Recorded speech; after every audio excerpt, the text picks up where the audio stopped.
The Alpha King's hand, covered in the grime of her cell, gently touched her face, his voice a low growl that vibrated through her very bones. Mine.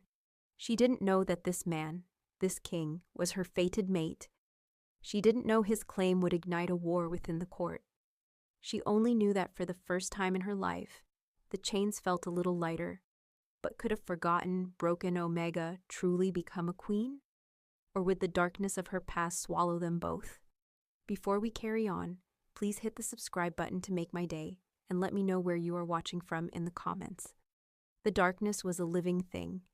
It had a weight, a texture, a scent. For Cassia Thorn, it was the only constant companion she had ever known. Her world was a small, square cell, carved from the bedrock beneath the Silver Moon Castle, a place where light was a forgotten myth. The air, thick and heavy, carried the smells of damp stone, creeping mildew, and the quiet despair of unwashed bodies.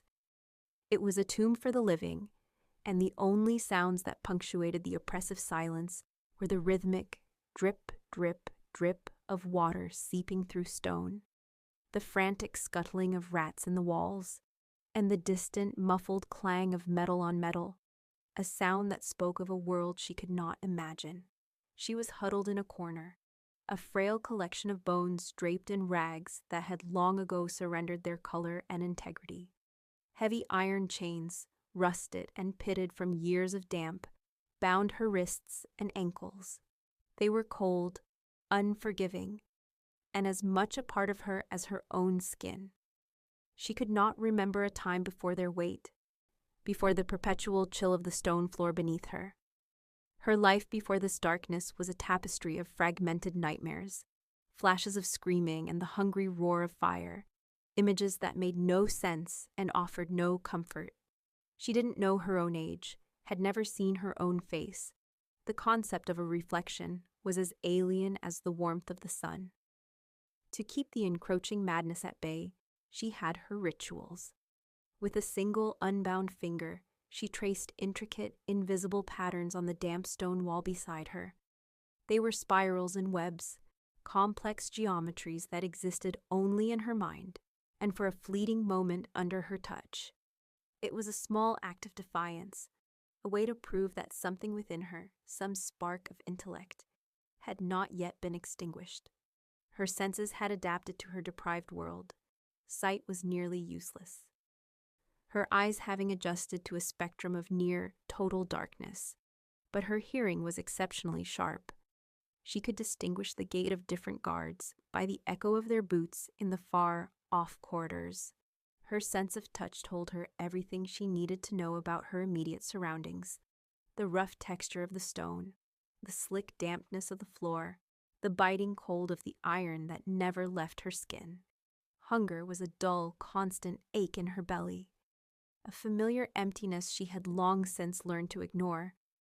She was more ghost than person, a forgotten secret left to rot in the bowels of the earth. Above, in the world of light and air, the atmosphere was just as cold, though for different reasons. Torchlight flickered across the faces of powerful men as they descended the stone corridors leading to the dungeons. The air grew fouler with each step, a stench of filth and misery that made the nobles in their fine velvets and polished steel wrinkle their noses in disgust. Leading the procession was Alpha King Marcus Black. In his prime, he was an imposing figure, with broad shoulders and a presence that commanded absolute authority. His expression was grim, his patience worn thin by the endless political maneuvering of his court. They were on a hunt for traitors, wolves who had attempted to sabotage a crucial treaty with a neighboring pack, and Marcus had decided to oversee the interrogation personally.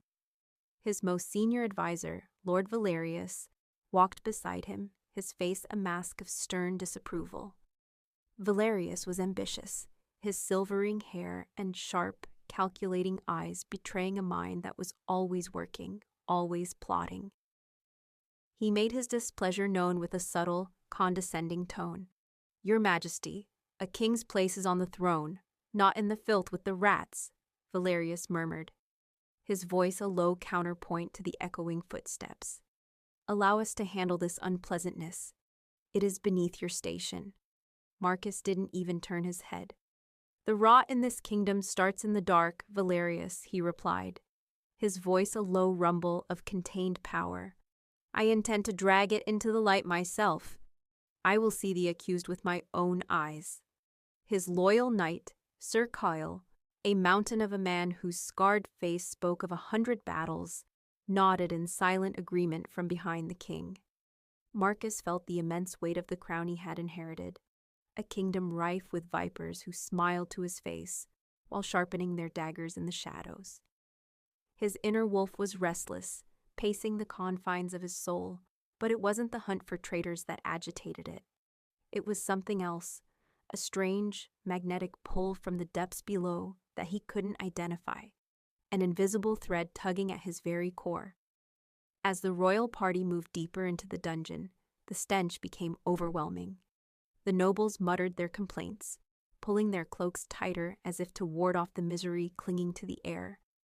They passed cell after cell, the grim faces of prisoners staring out with hollow eyes. Then, as they passed a particular door, a solid oak slab reinforced with iron, Marcus froze mid-stride. His head snapped towards the bars of the small viewing grate, his eyes, normally a cool, calculating gray, suddenly blazing with the golden light of his wolf. A sound ripped from his chest, a low, possessive growl so primal and absolute that it silenced the entire entourage. The guards flinched, Sir Kyle's hand went to the hilt of his sword, and even Valerius took an involuntary step back. The sound was not one of anger or royal displeasure. It was deeper, more fundamental. It was the sound of a soul recognizing its other half. In the king's mind, his wolf was no longer pacing. It was screaming, howling a single, undeniable word. "Mate."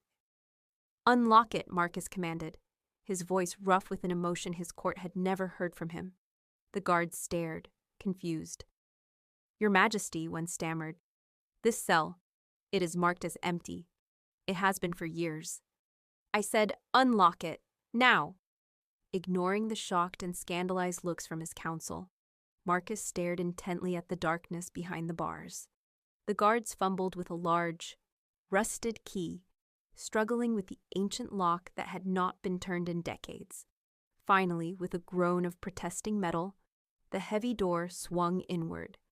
A wave of concentrated stench, of filth and neglect, washed over them. Inside, Cassia shrank back from the sudden, blinding intrusion of torchlight.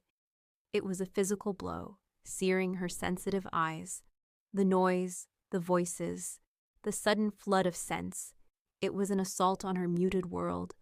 She pressed herself into the corner, trying to become one with the stone, her heart hammering against her ribs like a trapped bird. Above all else, one scent dominated, overwhelming her, a powerful, intoxicating aroma of pine, crisp winter air, and pure, undiluted authority. It was the scent of an alpha, a king, and it terrified her more than the darkness ever had. Marcus stepped into the cell, his large frame seeming to consume the small space entirely. The torchlight illuminated the scene of utter degradation, the rags, the filth, the frail woman chained to the wall. His gaze, which could make hardened warriors tremble, softened with a tenderness that was utterly foreign to him. The seismic shift inside him was complete. The hunt for traitors, the political stability of his kingdom, all of it was forgotten, eclipsed by an instinct so powerful it rewrote his entire world. A surge of protective fury, white, hot, and absolute, washed through him. Fury at whoever had done this to her. He dropped to one knee before her, bringing himself to her level, his movements slow and deliberate, as if approaching a frightened fawn. Cassia was paralyzed, caught between a lifetime of instinctual fear and a strange, unfamiliar feeling that was blooming in her chest. It was a pull, a bizarre sense of recognition towards this powerful stranger whose scent didn't just intimidate her. It called to a part of her soul she never knew existed. Lord Valerius stepped to the doorway, his face a mask of horror and revulsion. "Your Majesty, what is the meaning of this?" he demanded, his voice tight with disbelief. "She is nothing, a forgotten prisoner, an omega of no standing, a piece of filth." Marcus didn't even grant him a glance. His entire universe had narrowed to the terrified, luminous eyes of the woman before him. He reached out, his calloused hands closing around the thick, rusted iron links of her chains. He ignored the grime, the cold. With a guttural roar that was both man and wolf, he pulled.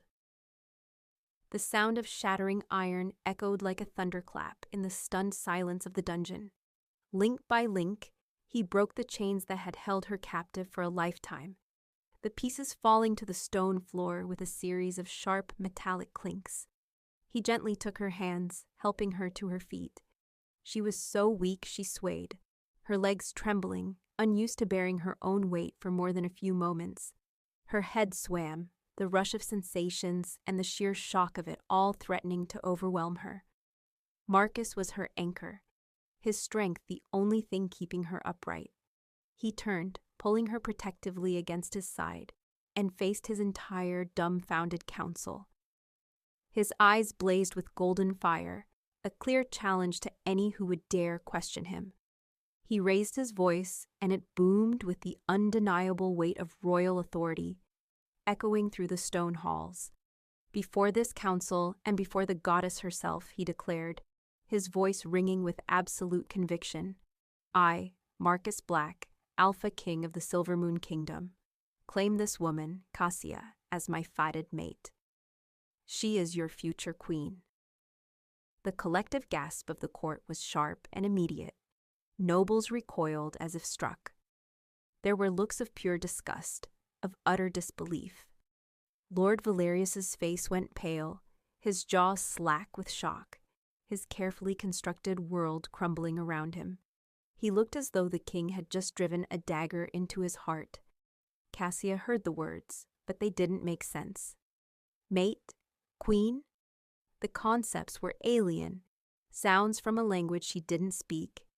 She trembled in the circle of the king's arm, but for the first time, it was not from cold or fear, but from the sheer, terrifying intensity of the moment. For Marcus, however, there was no terror, only a profound and unshakable sense of rightness. This was what his soul had been searching for. This was the missing piece of him. He saw the judgmental, contemptuous eyes of his court fixated on the trembling woman at his side. Without a word, he shrugged off his own heavy, fur-lined cloak and wrapped it around her frail body, shielding her from their venomous gazes. The cloak was warm and impossibly soft, smelling of him, of pine and winter and safety. Then, as if she weighed nothing at all, he swept her up into his arms. He held her close to his chest, and without a backward glance at his stunned and furious council, he carried her out of the dungeon, ascending from the darkness and into the light. The transition from the dungeon was a violent assault on Cassia's senses. Marcus carried her through corridors that grew warmer and brighter with every powerful stride. After a lifetime spent in near total darkness, the flickering torchlight and then the soft ambient glow of sconces in the upper castle were like daggers plunged into her eyes. She squeezed them shut, burying her face against the unfamiliar softness of his fur-lined cloak, inhaling the scent of pine and authority that was both terrifying and strangely comforting. The sounds changed too. The damp, dripping silence of the dungeon was replaced by the distant murmur of voices, the soft scuff of shoes on stone, the rustle of fabric. It was a world of sensation she was utterly unprepared for, a symphony of stimuli playing on senses that had only ever known a single, monotonous note. He didn't stop until they had passed through a set of towering oak doors and entered a vast chamber. He finally set her down, and her bare feet, calloused and filthy, met something impossibly soft and yielding. She gasped, stumbling back as if she'd received an electric shock, her eyes flying open despite the pain. She was standing on a thick plush rug, woven with intricate patterns of silver and gold thread that seemed to shimmer in the firelight. The room was a cavern of warmth and light. A massive fireplace crackled merrily on one wall, casting dancing shadows across walls hung with rich tapestries depicting epic hunts and royal ceremonies. The air smelled of polished wood, beeswax, and the faint sweet scent of flowers she couldn't name.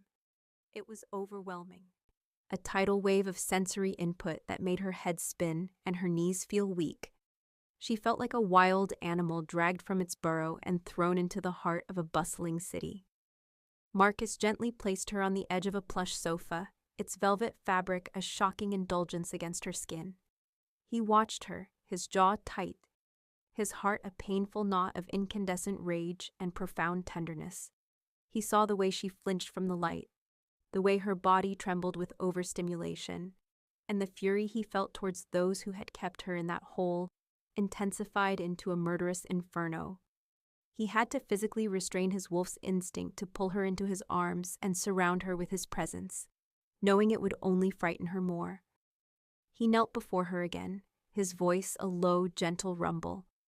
"You are safe here," he said, the words feeling wholly inadequate. He then turned and called out, his voice resonating with command. "Alara!"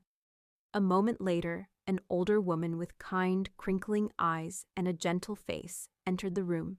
She curtsied low, her gaze flickering from the king to the wretched figure on his expensive sofa, her expression softening with immediate pity rather than disgust. "Your Majesty," she said, her voice calm and soothing.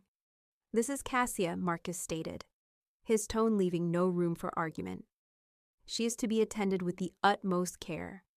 See to her needs. A bath, clean clothes, food, whatever she requires." He looked at Cassia, his golden eyes trying to convey a world of reassurance. "Alara will not harm you." Alara approached slowly, her hands outstretched in a placating gesture. "My lady," she began, her voice a soft melody. When her fingers gently touched Cassia's arm, Cassia flinched violently, scrambling back on the sofa with a choked cry, her eyes wide with the ingrained terror of a lifetime of harsh, painful contact. Alara immediately withdrew, her expression full of deep compassion. A bath was prepared in an adjoining chamber, a room of warm steam and clean scents. The tub itself was a massive copper basin, large enough for two, filled with steaming water that smelled of lavender and chamomile. For Cassia, it was another source of terror. Water, in her experience, was the cold, dripping dampness of her cell. This warm, fragrant abundance was alien. It took Alara a full hour of patient, gentle coaxing, showing her the water was not harmful, before Cassia would even allow her feet to touch the surface. The sensation was a shock, a warmth that spread up her legs and made her gasp. Slowly, painstakingly, Alara helped her wash away the years of accumulated filth. The grime came off in sheets, turning the clear water into a muddy pool. As the dirt vanished, Alara let out a small, quiet gasp. Hidden beneath the filth, faint silvery marks shimmered on Cassia's skin. They were scattered across her shoulders and back, delicate and intricate, shaped almost like the different phases of the moon. They seemed to pulse with a faint internal light of their own. Cassia stared at her own clean skin, at the pale, slender limbs she had never truly seen, and felt a profound sense of dislocation. The girl in the water was a stranger to her. The weight of wet hair on her shoulders was a new and heavy burden. She didn't understand kindness, didn't understand comfort. And as she sat in the warm water, a single clean tear traced a path down her cheek, a sensation as foreign and shocking as the bath itself. While Cassia was being introduced to a world of sensation, Marcus faced a different kind of battle. He stood before his council in the grand chamber, the mood as cold and hard as the marble floor. The lords, powerful alphas and betas who governed the kingdom's territories, stood assembled, their faces a mixture of disbelief, anger, and thinly veiled contempt. Lord Valerius, having recovered from his initial shock, had clearly been busy rallying the opposition. He now stood as their unofficial spokesman, his expression one of grave, almost theatrical, righteous concern. Marcus let the silence stretch, his golden gaze sweeping over each and every one of them, daring them to speak first. He projected an aura of absolute, unshakable strength, but internally he knew the danger of his position. He was making a monumental gamble, alienating his entire power base for a woman he had just met. A mate his soul had claimed, but his mind knew nothing about. Yet the bond, that invisible thread now humming with life, gave him a certainty that defied all logic and political strategy. Finally, Valerius stepped forward, his voice resonating with practiced solemnity. "Your Majesty," he began, "we have served your family for generations. We have bled for this kingdom. We implore you, reconsider this rash decision." "There is nothing to reconsider," Marcus stated, his voice dangerously calm. "I have found my fated mate. The goddess has blessed this kingdom with a future queen. You will celebrate this, not question it. Preparations for the mating ceremony will begin at once." A murmur of outrage rippled through the assembled lords. Valerius's face hardened. "A blessing?" he scoffed, his voice dripping with scorn. "You ask us to bow to a nameless feral omega from the dungeons, a creature who has lived in filth her entire life? This is not a blessing. It is an insult to every noble family who has offered their daughters for a union to strengthen this kingdom. The pack will not stand for it. This union will be your ruin, not your salvation." The direct challenge hung in the air, thick and poisonous. Sir Kyle, standing guard by the throne, shifted his weight, his hand resting on the pommel of his great sword. His expression was grim, his loyalty to Marcus absolute, but he could see the storm that was brewing, a political tempest that could very well tear the kingdom apart. Marcus's eyes narrowed, the gold within them flaring like twin suns. He took a slow, deliberate step down from the dais, his presence seeming to suck the very air from the room.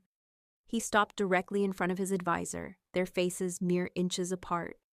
"My salvation," he growled, his voice a low, menacing vibration, "is my own concern. My word is law. You seem to have forgotten that, Valerius. This woman, Cassia, is my mate. She is your queen. You will show her the respect she is owed, or you will find your own place in the dungeons she just left. Is that clear?" The threat was naked, brutal, and utterly sincere. Valerius paled slightly, but his eyes still held a spark of defiant calculation. He saw this not as a disaster, but as an opportunity. The king was isolating himself, acting on emotion, on a supposed fated bond that the court saw as madness. This was the moment Valerius had been waiting for, a chance to consolidate power, to present himself as the voice of reason against a king who had lost his mind. He gave a stiff, formal bow. "As you command, your Majesty," he said, the words tasting like ash in his mouth. But as he stepped back into the ranks of the other lords, his eyes met theirs, and a silent, deeply mutinous understanding passed between them. The king had drawn his line in the sand, and they had just decided which side they were on. Days later, Cassia was a ghost, haunting the opulent royal chambers. Dressed in a simple but clean linen dress that felt impossibly soft against her newly clean skin, she remained mostly silent and withdrawn, a small, fragile figure lost in the grandeur of her gilded cage. She would spend hours just staring at her own hands, turning them over and over, marveling at the pale skin, the clean nails, the absence of grime and blood. Alara attended to her with unwavering patience, bringing her food she would barely touch, and speaking to her in a soft, soothing voice that Cassia was slowly learning not to flinch from. Marcus, desperate to break through her shell of silence and fear, decided to try a different approach. He hoped that fresh air and nature might coax a response from her where luxury and comfort had failed. He led her from the confines of the chambers to a private walled garden within the palace grounds. It was a peaceful, controlled sanctuary, filled with the scent of blooming jasmine and damp earth. Sunlight, filtered through the leaves of ancient oak trees, dappled the stone pathways. For Cassia, who had only just grown accustomed to the dim light of the castle interiors, the brightness was still a shock, but the gentle warmth on her skin was a novel, pleasant sensation. She walked with hesitant steps, her eyes wide, taking in the riot of color and life. She had never seen a flower, never felt a breeze rustle her hair. She was still clinging to the silence that had been her shield for so long. Marcus walked beside her, not touching her, but keeping his presence close, a silent promise of protection. He spoke to her gently, his deep voice calm and steady. He told her about the different flowers, their names and colors. He didn't press her for information, didn't ask about her past. He simply filled the silence with his voice, letting her grow accustomed to it. "You are safe here, Cassia," he murmured, his gaze fixed on her delicate profile. "I will never let anyone harm you again. I swear it." They stopped near a large rose bush. Most of it was in full glorious bloom, with deep crimson flowers heavy on their stems. But one section was withered and brown, the blooms dead and brittle. Cassia stared at it, a strange kinship with the dead part of the plant resonating within her. Lost in thought, she reached out a tentative hand and absently touched a single, dead bloom. The petals were dry and papery beneath her fingertips. She finally turned her head to look at him, her large, luminous eyes, the color of amethysts, searching his face. Her voice, when it came, was a barely audible whisper, raspy and cracked from years of disuse. "Why?" The single word was a symphony to Marcus's ears. It was the first she had spoken to him, the first proof that the girl was still there, buried beneath the trauma.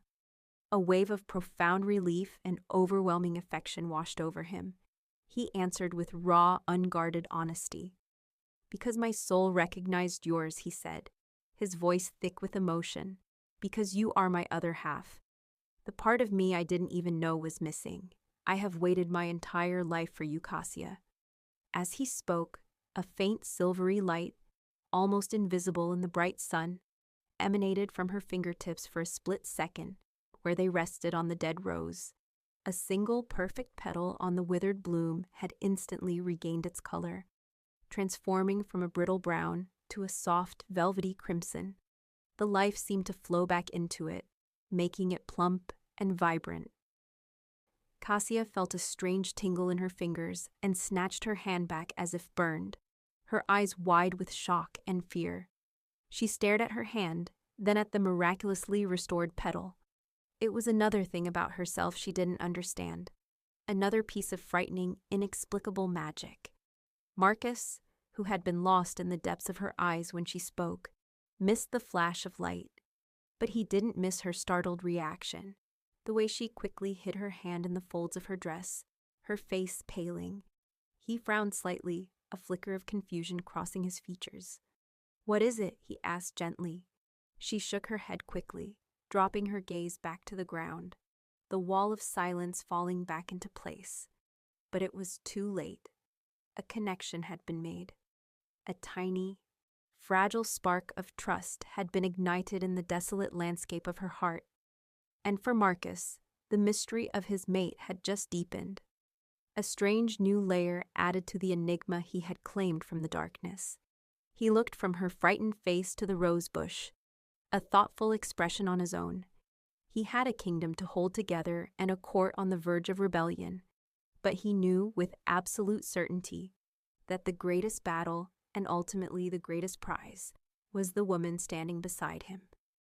The royal library was a place of profound silence, a stark contrast to the simmering hostility of the court. It was a vast, circular chamber, its walls lined from floor to ceiling with ancient scrolls and heavy leather-bound tomes. Dust motes danced like tiny sprites in the shafts of light slanting down from the high, arched windows. The air smelled of aged paper, cracked leather, and forgotten knowledge. It was here, surrounded by the recorded history of his kingdom, that King Marcus Black felt the full, crushing weight of a history that had been deliberately erased. He paced the circumference of the room, his boots echoing softly on the polished stone, his restlessness a palpable force in the quiet space. Sir Kyle stood as still as a statue near the entrance, his massive form a study in patient loyalty, his gaze fixed on his king.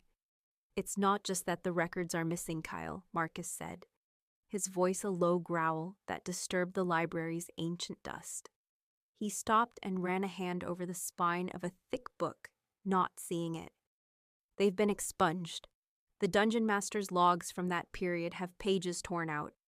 The guard rosters are conveniently smudged and illegible for the entire year she would have been brought in. This wasn't neglect. This was a systematic, meticulous effort to make her cease to exist, not just in a cell, but in memory, in history." Kyle's voice was a deep, steady rumble.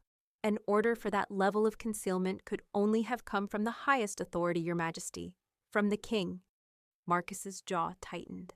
His father, King Theron, had been a hard, paranoid ruler, a man who saw shadows in every corner and threats in every alliance. He had ruled with an iron fist, and his secrets were buried deep. "My father was a man who feared anything he could not control," Marcus mused, his voice laced with a bitter resentment he rarely allowed to surface. He saw the world as a collection of daggers aimed at his back. He turned to face his knight, his golden eyes burning with a cold fire. "Someone went to great lengths to erase her, not just to imprison her, but to make her forgotten. I want to know who, and I want to know why. I want every name, every order, every whisper associated with her imprisonment. Dig into my father's reign. Find the men who served him, the ones who are still alive. Start with the dungeon masters, the guards. Someone, somewhere, remembers a girl in chains." Kyle gave a single sharp nod. He understood the immense danger of the task. He was not merely investigating a forgotten prisoner. He was excavating the buried sins of a previous regime, a path that would inevitably lead him into direct conflict with powerful figures who had built their entire careers on keeping those secrets buried. "I will start with the retirement ledgers for the castle guard," Kyle stated, his mind already working through the methodical steps. "Cross-reference them with service records. There are old soldiers in the city, men who would rather drink than keep their mouths shut. For the right price or the right pressure, memories can be coaxed from the shadows. Do whatever it takes," Marcus commanded. "This is no longer just a matter of curiosity. It is a matter of the crown. The stability of this kingdom now rests on understanding the truth of its future queen." His protective instincts as a mate had fused completely with his duty as a king. To protect Cassia, to truly make her safe, he had to unravel the conspiracy that had put her in that cell. The mystery of his mate was a political threat, a gaping wound in the history of his line that he was determined to cauterize, no matter how much it burned. A week later, the court held its first formal gathering since the king's shocking proclamation. Marcus, determined to force the court to accept her, insisted Cassia attend. She stood beside him in the great hall, a place of soaring arches and magnificent tapestries, feeling like an animal on display. Alara had dressed her in a gown of deep violet silk that shimmered in the candlelight. The fabric was so light it felt like a whisper against her skin, yet Cassia felt as though she were being suffocated by it. The gown was a costume, the entire event a terrifying play in which she had been cast without her consent. She clung to Marcus's arm, his solid presence her only anchor in a sea of hostile, judging eyes. The air was thick with tension and the cloying scent of expensive perfumes. Nobles in their finest velvets and satins moved through the hall like predatory birds, their jewels glittering like cruel, sharp eyes. They offered thinly veiled insults disguised as pleasantries, bowing just a little too low, their smiles never reaching their cold, appraising gazes. Whispers followed her like a physical trail, a hiss of speculation and scorn that stopped the moment she turned her head. She could feel their thoughts, their disgust, their fear. It was a crushing weight. The most venomous strike came from Lady Seraphina, Lord Valerius's daughter. She was a stunning beauty, with hair the color of spun gold and eyes as blue as ice. It had been an open secret that Valerius had intended for her to be Marcus's queen, a union that would have cemented his own power. Seraphina approached them, her movements a study in graceful arrogance, her lips curved into a sweet, poisonous smile. She curtsied before Marcus, but her eyes were fixed on Cassia, stripping her bare with a look of utter contempt. "How charming!" Seraphina purred, her voice loud enough for those nearby to hear. "The king has found a pet." "Does it speak?" A low growl rumbled in Marcus's chest, the sound of a predator about to strike. The gold in his eyes flared, and his hand tightened on Cassia's arm. He opened his mouth to deliver a scathing rebuke that would have shattered Seraphina's standing for good. But before he could speak, chaos erupted. A massive wolfhound, the prized beast of a visiting lord, suddenly broke free from its handler. With a ferocious bark, it lunged directly toward Cassia, its teeth bared, its eyes wild with aggression. The court gasped, women screamed. Guards started to move, but they were too far away. Time seemed to slow down. Cassia, however, did not scream. There was no time for the familiar, paralyzing fear. As the beast charged, a different instinct took over, something ancient and deeply ingrained. She met the dog's furious eyes, and for a split second, her own amethyst gaze seemed to flash with an impossible silvery light. It wasn't a grand spectacle, just a flicker, a momentary shimmer that was almost lost in the candlelight. The effect on the wolfhound was instantaneous and profound. It stopped its charge so abruptly that its claws scrabbled for purchase on the polished floor. The ferocious snarl died in its throat, replaced by a confused, high-pitched whimper. It lowered its head, its ears flattened, and with its tail tucked between its legs, it sat down, its entire body trembling in submission. A stunned, absolute silence fell over the great hall. Everyone had witnessed it, the unnatural, instantaneous calming of a bloodthirsty beast. The whispers that followed were no longer just of scorn, but of something far more dangerous. "Witchcraft," someone breathed near the edge of the crowd. "Did you see her eyes?" another murmured. "It's dark magic." Cassia stared at the whimpering dog, her heart hammering. The incident had been entirely instinctual, a reflex she hadn't known she possessed, and it frightened her as much as it did everyone else. She felt the sting of Seraphina's insult, and the crushing weight of 100 judgmental eyes, now laced with a new, sharp fear. Marcus was filled with a boiling rage at the insult, and the danger to his mate, but beneath it was a flicker of stunned awe. He had seen the light in her eyes, had felt the wave of quiet authority that had emanated from her. He saw the fear and suspicion spreading through his court like a plague, and he knew with a sinking heart that this had just made his battle infinitely harder. Across the room, Lord Valerius observed the scene, his expression unreadable, but as he watched the nobles shrink away from Cassia, as he heard the whispers of which, a slow, cruel smile touched his lips. He had been trying to fight the king's decree with politics and tradition. He now saw a much more potent weapon had just been handed to him: fear. He would not have to convince the court that Cassia was unworthy. He would simply have to convince them that she was a monster. That night, the luxurious bed in Cassia's chambers offered no comfort. Sleep, when it finally came, was not a refuge, but a gateway to a past that was clawing its way into her consciousness. The nightmares were no longer just abstract terrors of fire and screaming. They were becoming specific, filled with sensory details that felt terrifyingly real. She was in a small cottage, the air thick with the smell of burning pine wood and something else, something metallic and coppery, the scent of blood.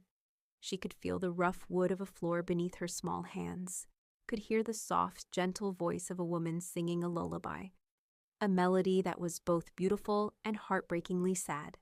The song was abruptly cut off by a man's voice, shouting her name in a tone of desperate urgency. "Cassia, run!" Then came the image that always made her wake, a full moon hanging in the night sky, so large it filled her vision, and it seemed to be weeping, shedding tears of molten silver light that rained down and burned everything they touched. She woke with a scream torn from the very depths of her soul, a raw, terrified shriek that echoed through the silent royal wing. She sat bolt upright in bed, thrashing in the fine linen sheets, her body trembling, the phantom heat of the fire still on her skin. The connecting door to Marcus's chambers burst open, and he was there, a dark, powerful silhouette against the moonlight streaming through her window. He moved to her side in 2 long strides, his face etched with concern. He saw her wild, terrified eyes, the sheen of cold sweat on her brow. Without hesitation, he sat on the edge of the bed and gathered her into his arms, pulling her against the solid wall of his chest. He held her firmly, his strength a grounding presence against the chaotic terror that was consuming her. "You're safe," he murmured into her hair, his deep voice a steady bulwark against the storm in her mind. "It was only a dream. I am here. You are safe." This time, she didn't flinch from his touch. She clung to him, her small hands gripping the fabric of his nightshirt, her face buried against his shoulder. She was still trembling, but the violent shudders began to subside, soothed by his warmth and the steady, reassuring beat of his heart beneath her ear. "The moon," she whispered, her voice delirious with the remnants of the nightmare. It was weeping silver tears. They burned everything. Her cryptic words sent a chill down Marcus's spine. He held her, murmuring soft, comforting words until her breathing evened out and the tension left her body. She fell back into an exhausted sleep, her head resting on his lap, her hands still loosely clutching his shirt. Marcus didn't move. He stayed with her for hours, watching the slow rise and fall of her chest, his expression a mixture of fierce protectiveness and deep, troubled thought.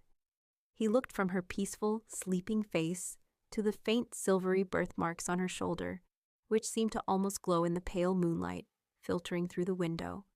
"Silver tears," he repeated softly to himself. He connected her words to the strange marks on her skin, to the silvery light he had seen in her eyes, to the impossible way she had healed the dead rose.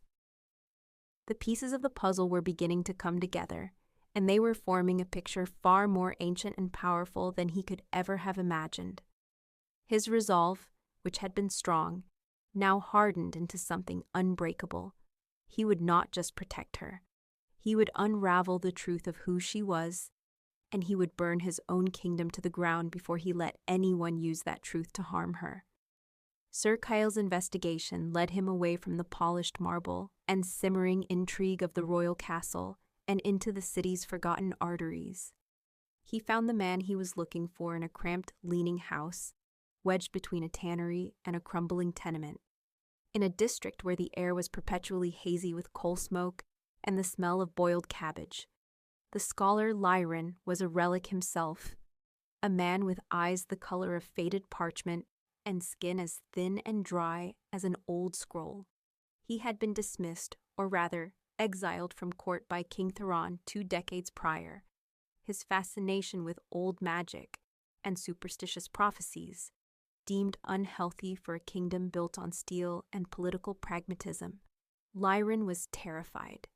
He tried to deny his identity, tried to claim Kyle had the wrong man, his body trembling so violently that the teacups on his cluttered table rattled a frantic rhythm. But Kyle was patient. He did not threaten. He simply sat in the man's dusty, book-crammed parlor, his immense presence filling the small space, and spoke of the new queen. He described the girl from the dungeon, her impossible eyes, the strange silvery marks on her skin, and the king's unshakable conviction. Finally, after an hour of gentle but relentless persuasion, Lyron's fear of the past was eclipsed by a dawning, fragile hope for the future. He shuffled over to a heavy, locked chest in the corner of the room, his hands shaking as he produced a small iron key from around his neck. Inside, beneath layers of moth-eaten cloth, was a single bound manuscript. He laid it on the table with the reverence of a priest handling a holy text. "He ordered them all destroyed," Lyron whispered, his voice a dry rustle of leaves. "Every mention, every text. He called it heresy. But I could not. Some knowledge is too important to be burned." He opened the book, its pages brittle with age. The script was ancient, the ink faded, but the illustrations were still vibrant. They depicted a wolf, bathed in the light of a full moon, with strange celestial markings on its fur. "It is the prophecy of the lunar Omega," Lyron explained, his finger tracing the elegant script. "A forbidden text, old even when your king's great-grandfather ruled. It speaks of a rare Omega, born once every 1,000 generations, with a direct connection to the moon goddess herself. An Omega who is not submissive, but a source of immense power." He looked up at Kyle, his faded eyes suddenly intense. "The prophecy is a duality, you see. It states that the lunar Omega possesses the power to heal the land, to mend the rift between packs, to command the instinctive loyalty of all wolves, bringing an age of unprecedented peace and prosperity." He paused, taking a shaky breath. "But it also warns that if their heart is broken, if their spirit is crushed, their power can turn inward, becoming a plague of madness and ruin. They can sever the connection between a wolf and their spirit, driving them to a feral, mindless state. The prophecy states that such an Omega would be born under a weeping moon, a celestial event where a meteor shower coincides with the full moon, making it appear as if the goddess herself is crying silver tears." Kyle felt a profound chill run down his spine, the memory of Cassia's nightmare, mumbled words. The moon. It was weeping silver tears. They burned everything, echoing in his mind. "King Theron knew of the prophecy," Lyron continued, his voice dropping lower. "He was a man who trusted only in his own strength. The idea of a power greater than his own, a power he could not command or control, terrified him. When his court astrologer informed him that the conditions for a weeping moon were imminent, and that a child of a minor noble house, the Thorns, was due to be born on that very night, his fear turned to action. He ordered a purge, a quiet, brutal cleansing of any bloodline suspected of carrying the trait. The official story was that the Thorn family perished in a tragic fire. Kyle's blood ran cold. The fragmented nightmares Cassia suffered, of fire and screaming. It wasn't a dream, it was a memory. Theron believed he had buried the prophecy in blood and fire, Lyron said, his gaze distant. But I always wondered. The child's body was never found. I believe your king has not found a nameless Omega from the dungeons, Sir Kyle. I believe he has found Cassia Thorn, the sole survivor of that purge, the last of the lunar line." Lyron finally closed the book, the soft thud of the cover echoing the final terrible piece of the puzzle falling into place. "She wasn't imprisoned for a crime," the old scholar whispered, his eyes filled with a mixture of terror and awe. "She was imprisoned for what she is." Kyle left the scholar's home with the weight of the world on his shoulders. This was no longer a political squabble or a succession crisis. This was a matter of prophecy and magic, of a power that could either save the kingdom or utterly destroy it. He now understood the true, terrifying stakes of the game Lord Valerius was playing, and he knew with chilling certainty that the ambitious lord had no idea he was trying to play chess with a goddess. The harvest feast was the grandest celebration of the year, a time when the kingdom celebrated its bounty and gave thanks for its prosperity. The great hall was decorated in swathes of gold and crimson fabric, the long tables groaning under the weight of roasted boar, venison pies, mountains of glistening fruit, and barrels of spiced ale.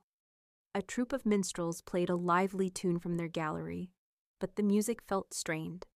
A thin veneer of gaiety stretched taut over a pit of simmering resentment and fear. The mood was anything but festive. Cassia sat beside Marcus on the raised dais, feeling smaller and more exposed than ever. She wore a gown the color of autumn leaves, another of Alara's beautiful creations, but she felt like a fraud. She picked at the rich food on her golden plate, the flavors too strong, the textures too complex for her simple palate. The constant noise of the hall, the laughter, the clatter of plates, the loud boasts of the lords.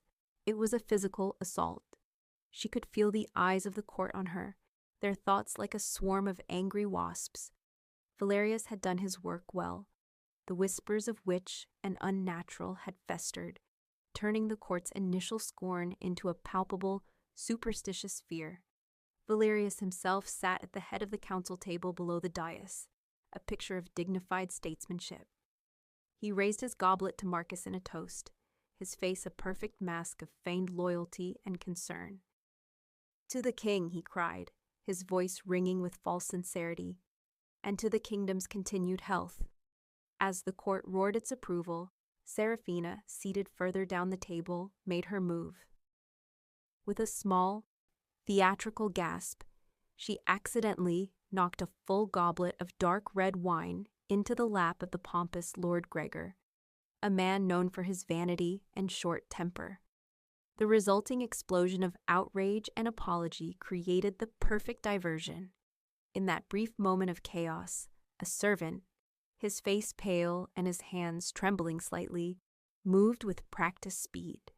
He deftly swapped the king's ornate silver chalice with an identical one from his tray. The switch was seamless, unnoticed by anyone except the few who were meant to see it. Marcus, distracted by the commotion below, picked up the new chalice and took a long, deep drink of the spiced wine, acknowledging the toast. Cassia watched him, a knot of anxiety tightening in her stomach. The warmth of the mate bond, the constant, comforting hum of his presence in her soul, felt different. Frayed at the edges, a subtle dissonance she couldn't explain. The feast wore on. An hour passed. Marcus grew quieter, his earlier attempts to draw Cassia into conversation fading. A fine sheen of sweat, like liquid silver, appeared on his brow, despite the coolness of the hall.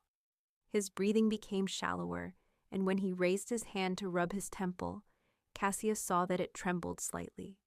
He was trying to hide it, to master the weakness with his formidable willpower, but Cassia felt it as if it were her own body failing. The warmth of the bond was dimming, being replaced by a creeping, terrifying cold. It was a sharp physical pain in her own chest, a phantom ache that mirrored the struggle happening within him.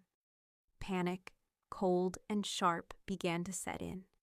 She didn't know what was wrong, only that he was in grave danger, that his life force, the brilliant, blazing sun of his soul, was being eclipsed by a creeping, venomous shadow. Valerius watched from his seat, his eyes missing nothing. He maintained his facade of a concerned advisor, occasionally glancing towards the king with a troubled frown, but beneath the mask, his heart pounded with a triumphant, patient rhythm. The poison was a rare derivative of wolfsbane, refined by an alchemist in his employ. It was a masterpiece of cruelty, slow, nearly undetectable, and utterly fatal to a werewolf spirit, while being harmless to a human. It didn't just kill the body, it trapped the wolf, severing its connection to the man, leaving him to die as a weak, helpless human. It was the perfect, untraceable weapon, and it was working. The end came suddenly. Marcus made a choked sound and collapsed forward, his hands clutching at his chest, his body racked with violent tremors. The silver chalice fell from his grasp, clattering onto the stone floor and rolling to a stop. The music screeched to a halt. A collective gasp swept through the hall, followed by a wave of panicked shouts. Marcus was convulsing, his powerful body helpless, his face pale and slick with sweat. He tried to draw on the strength of his wolf, to force the shift that would purge any normal poison, but there was nothing there. The bond to his inner beast was gone, severed, leaving him trapped and dying in his vulnerable human form. The court physician rushed to his side, a flustered, panicked man who could find no pulse, no breath, no explanation for the king's sudden demise. Panic erupted into chaos, and into that chaos, Lord Valerius stepped, his voice booming with righteous fury. He pointed a trembling, accusatory finger directly at Cassia. "This is her doing," he bellowed, his voice resonating with the authority he was so eager to claim. "The witch has poisoned the king. She has used her dark magic to strike him down. Seize her." He was using the fear he had so carefully cultivated, turning it into a weapon, a justification for the coup he was now executing in plain sight. The royal guards, their faces a mixture of fear and confusion, hesitated for only a moment before Valerius's command, and the apparent truth of the king's collapse spurred them to action. They advanced on the dais, their swords drawn, their eyes fixed on the small, trembling girl, who was now the focus of the entire kingdom's terror. For Cassia, the world had dissolved into a nightmare of noise and terror. The sight of Marcus, her mate, her anchor, dying before her eyes, his brilliant light extinguishing, shattered the last of her fear, the last of her restraint. A scream was torn from her throat, a sound of pure, unadulterated grief and desperate primal rage. It was not a normal scream. It was a wave of pure sonic energy, a concussive blast of raw, untamed magic that exploded from her. The very air in the great hall vibrated. The torches lining the walls flared violently, their orange flames turning into pillars of brilliant, blinding silver light. Every single werewolf in the room, from the lowest kitchen servant to the powerful Lord Valerius himself, was slammed to their knees as if struck by a physical blow. Their inner wolves, the very core of their beings, howled in unison, not in pain, but in absolute instinctual submission to a higher, ancient authority. The humans in the hall were unharmed, but they were stunned into breathless silence, their ears ringing, the sheer power of the event stealing the air from their lungs. The guards who had been advancing on Cassia crumpled to the ground, their swords clattering uselessly from their nerveless fingers. In the ringing silence that followed, Cassia, oblivious to the effect she had just had on the entire court, rushed to Marcus's side. Her terror was now focused into a single, desperate purpose. She dropped to her knees and placed her trembling hands on his chest. The silvery light that had once touched a dead rose, that had flickered in her eyes, now poured from her palms in a brilliant, healing torrent. It was the light of the moon itself, pure and concentrated, a river of life and magic. The faint moon-shaped marks on her skin, hidden beneath her gown, blazed to life, glowing brightly through the fabric, visible to everyone in the awestruck hall. The light flowed into Marcus, a visible current of silver energy driving back the darkness of the poison. Kyle, forced to one knee with the rest, stared at her, the scholar's words echoing in his mind. The prophecy was true. He was witnessing the return of the lunar Omega. He looked at her not with fear, but with a dawning, profound reverence. Across the hall, Lord Valerius, still on his knees, his body trembling uncontrollably, stared at the scene, his face a mask of pure, unadulterated terror. His perfect plan, his life's ambition, had not just failed, it had backfired in the most spectacular, terrifying way imaginable. He had not tried to unseat a king. He had tried to murder a god's chosen. The brilliant silver light that had erupted from Cassia slowly receded, its torrent of healing energy sinking back into her as if being inhaled. The great hall was left in a state of profound ringing silence, the air thick with ozone and the lingering scent of raw power. The torches, which had burned with an ethereal incandescence, flickered back to their normal orange hue, casting long, dancing shadows across the stunned faces of the court. Every wolf, from the highest lord to the lowest servant, remained frozen, forced to their knees by an authority their very souls recognized. Cassia knelt over Marcus, her hands still resting on his chest, her own body trembling with the aftershocks of the immense power that had just poured through her. Then, his eyes fluttered open. The glazed look of death was gone, replaced by a clarity and understanding that was absolute. The poison had been purged, his connection to his wolf not just restored, but supercharged, humming with the silver energy she had poured into him. He looked up at her face streaked with tears, at her luminous amethyst eyes filled with terror and relief. He saw not the broken, feral girl from the dungeon, but the magnificent, terrifyingly powerful being who had just pulled his soul back from the brink. A slow smile touched his lips, a look of pure, unadulterated awe. He raised a hand, his touch gentle against her cheek, and his voice, when he spoke, was not the command of a king, but the reverent whisper of a worshipper. "My queen," he breathed, the words of vow, a coronation, and a prayer all in one.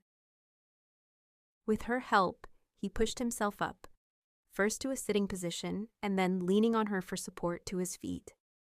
The act was symbolic, witnessed by the entire court. The king, who had fallen alone, now rose with his queen, their combined strength a visible statement. He stood, his arm wrapped protectively around her, and turned his gaze, now as cold and hard as glacial ice, upon the still kneeling form of Lord Valerius. The ambitious lord was staring at them, his face a pale, sweaty mask of disbelief and primal terror. Marcus let the silence stretch, a suffocating blanket of judgment, before he spoke a single, damning word. "Treason." It was all the command Sir Cale needed.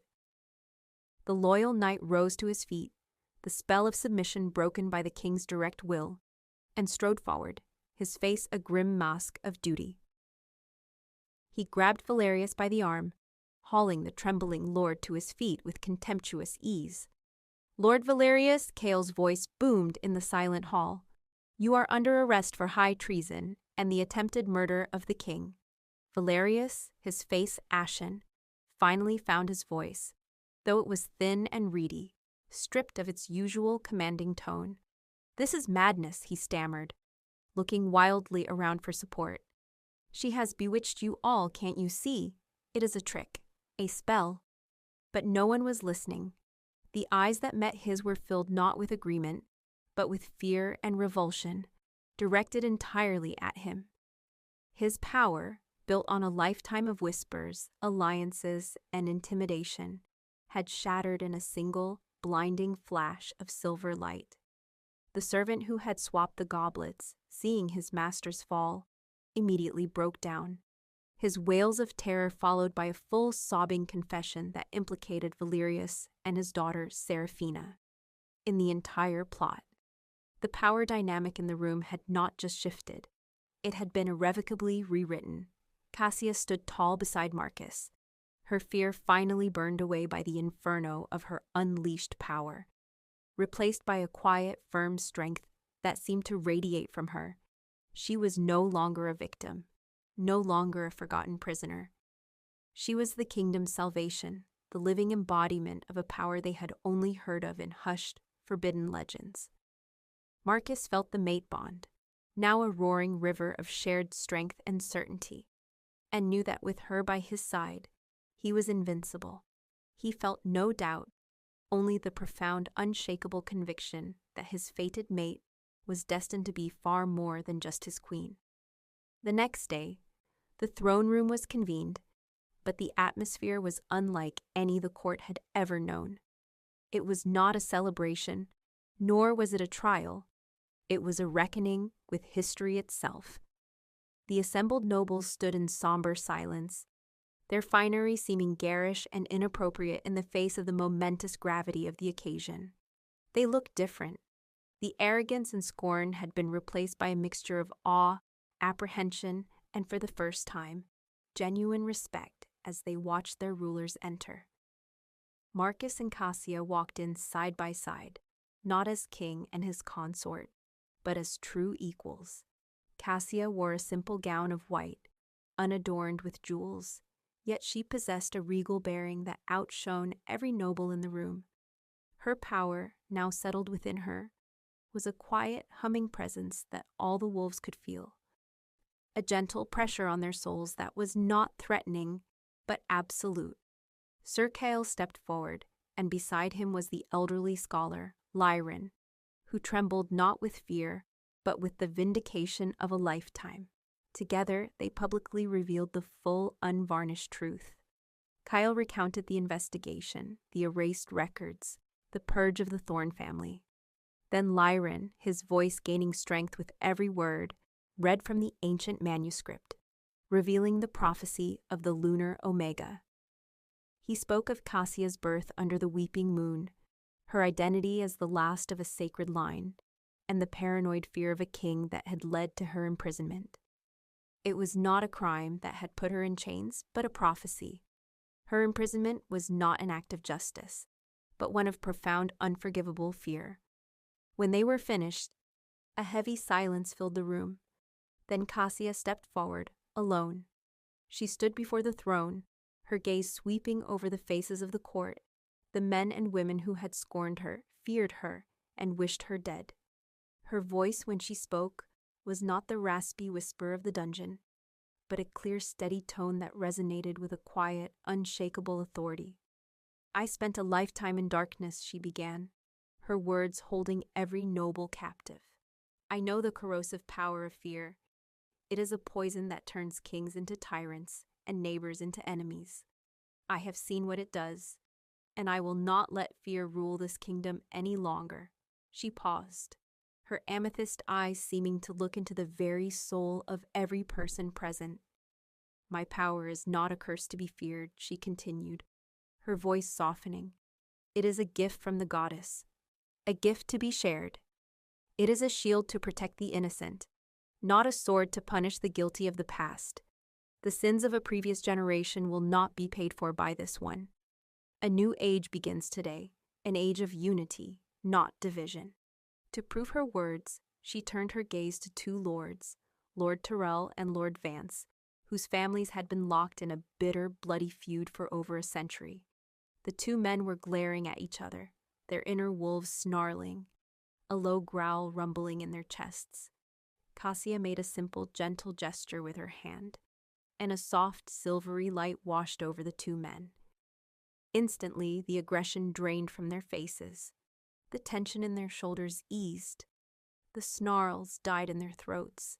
They blinked, looking at each other not with hatred, but with a dawning, confused sense of shared identity, of pack. For the first time in their lives, they saw each other not as enemies, but simply as fellow wolves under the same sky. The court stared, utterly speechless. It was a miracle, a quiet, profound demonstration of a power that could heal wounds far deeper than any sword could inflict. The court's fear, in that moment, finally transformed into a wave of genuine, hopeful awe. They saw not a witch, but a queen. They saw not a threat, but a path to a stronger, more stable kingdom, a future they had not dared to imagine. That evening, as the sun bled across the sky in fiery strokes of orange and purple, Marcus and Cassia stood together on the royal balcony, overlooking the capital city. The sounds of the city settling into twilight drifted up to them, a peaceful murmur.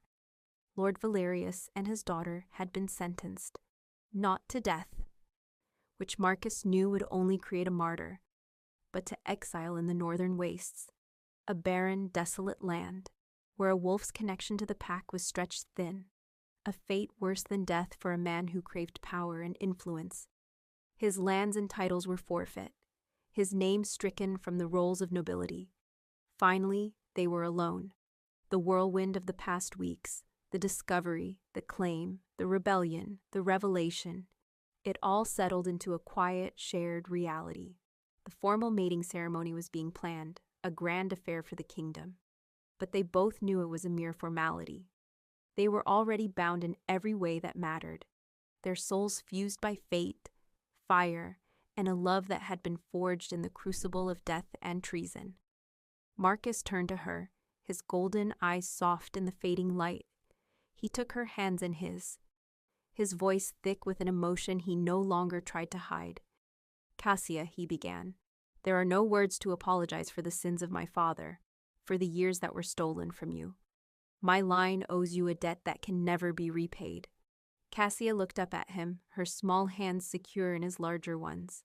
A gentle smile touched her lips, a genuine expression of peace that made her face luminous.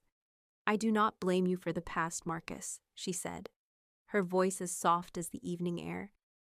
"You gave me a future. You looked into the darkness and saw me when no one else, not even I, knew I was there." A profound love, fierce and tender, swelled in Marcus's chest. He lifted her hand to his lips, pressing a kiss to her knuckles. "I saw the other half of my soul," he murmured against her skin. "They thought they had chained a forgotten Omega. They had no idea they had caged the most powerful queen this world has ever known." He lowered his head and kissed her. It was not the desperate, claiming kiss of the dungeon, nor the frantic, relieved kiss after the poisoning. It was a kiss of equals, a slow, deep, and certain meeting of lips and souls that held all the promises of their shared future. It was a kiss that sealed their bond, the fate of their kingdom, and the beginning of a new legend. As they stood together, wrapped in each other's arms, the first stars began to appear in the darkening sky, pale silver against deep violet, mirroring the colors of her eyes.